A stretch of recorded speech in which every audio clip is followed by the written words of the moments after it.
Capitalized Math and History, and we're gonna look at exponential rules, part 1. So what we're gonna be doing today is we're gonna be working with exponents, and there are gonna be some rules that we're gonna know about. So I'm pretty sure you probably know what an exponent is. Here's a number, and here is the exponent. The exponent is telling that number to multiply itself that many times. So since there's a 3, we multiply 4. 1, 2, 3. And that equals 64. So that is an exponent and something we probably learned. So here are the rules that we're going to be looking on today, because there are a lot of them, but we're splitting them by the videos because this is part 1 of exponential rules. So let's look at product rule, power rule, powers of 0, and negative exponents. Let's first look at product rule.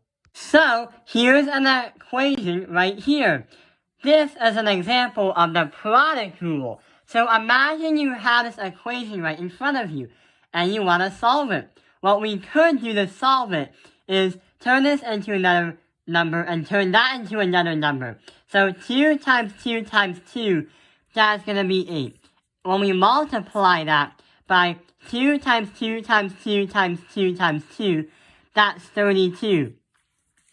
And when we do that, we get an answer of 256. But there's actually a much faster way of solving this, because sometimes your math teacher does not want you to convert the numbers from exponents. Sometimes they want the answer actually being an exponent. So what we're going to say is, when you have a variable or whatever you have for x as an exponent being multiplied by another exponent, that is basically the same thing as saying your variable is going to be the same thing as n plus m, or the two variables being added together. So basically, what we could do to make a shortcut is basically add the two, and we'll come up with another exponent. So 3 plus 5 is 8. And we have the 2 2's there, so we're going to have an answer of 2 to the power of 8. If you want to turn it back into its number form, then it will be equal to 256 if you find how much that value has. So, when you have exponents being multiplied, you can take the shortcut by adding the exponents together. That is the product rule. Now, let's see what the power rule is, because that's one of my favorites. So when you take a look at the power rule, let's say you have parentheses, 4 to the 3rd power, but you have a square, the number 2 as a power. When you have secondary powers, it makes the exponent have more energy, and it makes it want to become more powerful, because 4 to the 3rd power is just 4 times 4 times 4. But since that number 2 is there, that is basically saying, okay guys, you have to do it again for the second time. So what we're going to do is multiply again, 4 times 4 times 4. And that's basically saying the second exponent right here, the number 2, wants the first number and the first exponent to become very, very powerful. So when we do that, we get an answer of 4 to the 6th power, because 1, 2, 3, 4, 5, 6 fours. 4 to the 6th power. Another thing we could do to make a shortcut is multiply these two, because 3 times 2 equals 6. So that does mean it does work, 4 to the 6th power. That's an example of the power rule.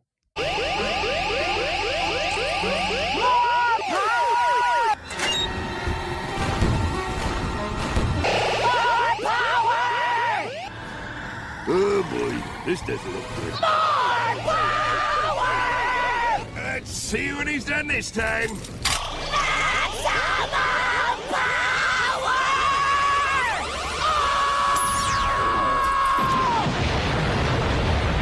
Let's say you have an example of 4x to the third power of 2. What we're going to do is shrink it down a bit. 4x to the third, multiply that by 4x to the third. If you have variables in it, use a dot for multiplication. Then what you can do after that is write 4, multiply that by x times x times x, and on the other side, 4 multiply that by x times x times x. 4 times 4, that is 16. And how many x's there are? 1, 2, 3, 4, 5, 6. So we're going to do 16x to the power of 6. That's what happens when you have coefficients in your problem. And that's why these exponents want to become more powerful. Let's move on to the powers of 0. So in this case scenario, sometimes you can actually have the number 0 in an exponent. So what if we say 5 to the power of 0? Well, you might think it's nothing, it's 0. But actually, when you have an exponent of 0, you always end up with 1. Here's an example. You know the number 10? 10 is one of the most easiest numbers to work with when you work with exponents, because 10 and 1,000 and 100 have a lot of zeros. And when you have that many zeros, you can easily tell that 100, for example, is equal to 10 to the second power. So let's write some numbers about 10. 10 to the fourth power is going to equal 4,000. No, 10,000. 10 to the third power is going to equal 1,000. 3 zeros. 10 to the power of 2, the second power, is 100. 10 to the power of 1 power is just 10. And 10 to the power of 0 is 1. So notice how this keeps going down by 1 when you go down the exponent. But on the right side, everything sounds like you're dividing by 10. Divide that by 10, and so on. So this is an easy way to understand having 0 as an exponent is always equal to 1. If you have 0 to the 0th power, then it's going to be known as undefined, because there are many paradoxes, many theories run by mathematicians of universities and their own time. It gets really confusing because some mathematicians believe that equals 1, and some believe that it actually equals 0. But in the high school years, we're going to pronounce 0 to the 0th power as undefined. And this is perfect for our last rule of the day, negative exponents, because when we went down the list by tens, in the math world, exponents are actually allowed to go into negatives. So if we say negative 10 to the negative 1 power, you might think it's going to be a negative number, but actually it isn't. It's going to be a fraction, 1 of something, a part of something, so 1 over 10. When you skip down to the negatives, you'll always see a fraction, but the denominator indicates how many zeros there are. Basically, the reciprocal of the positive group. 10 to the power of negative 2 equals 1 over 100. 10 to the power of negative 3 equals 1 over 1,000. 10 to the power of negative 4 equals 1 over 10,000. And 10 to the power of negative 5 is going to become 100,000. But we have a denominator of 1. So every time you go down the list by minus that by negative 1 power, you go down, but then you go down by the denominator is always going to have another 0. And it's going down when you divide by 10.